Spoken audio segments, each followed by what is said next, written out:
کو تکلیف ہوئے نبی برداشت نہیں کر سکتا جنہیں حسین نے بارے میرے لئے پاک نبی فرماوے جنہیں حسین کو تکلیف دیتی انہیں میں محمد کو تکلیف دیتی ہے جب محمد کو تکلیف دیتی اس نے رب کو تکلیف دیتی نے رب کو تکلیف دیتی اس کا ٹھکانہ جہنم ہے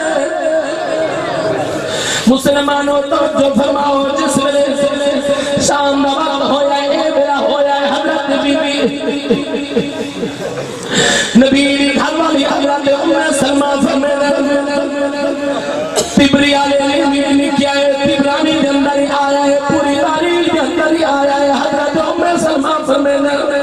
میں دن میں بہتا مقصی میں سوچیا خواب کے اندر میں پاک نبی اینے میں دیکھیا ہے آپ کی داری مبارک کے اندر کا دکبارے آپ زلفان کے اندر کا دکبارے میں حیران تھی آپ سے پوچھیا ہے آقا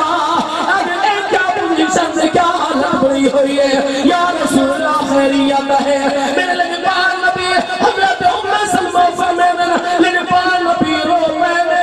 اکھائی جو آنسو سے لگی جاری ہوئی ہے فرمایا اے ام سلمہ آج میری امت نے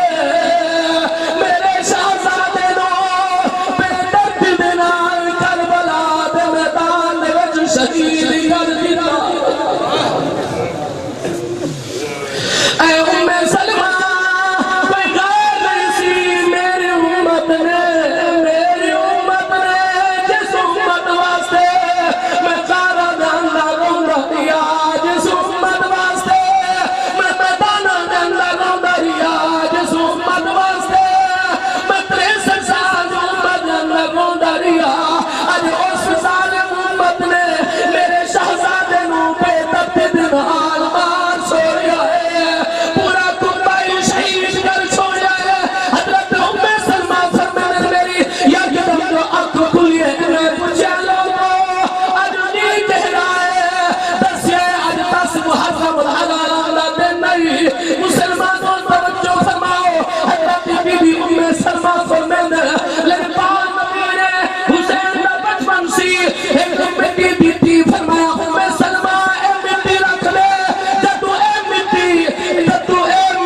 خون بن جاوے سمجھ جاوے میرا نواسا شریف ہو گیا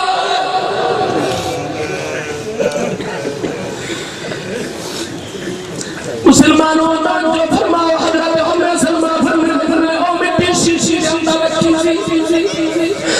عرصہ دراز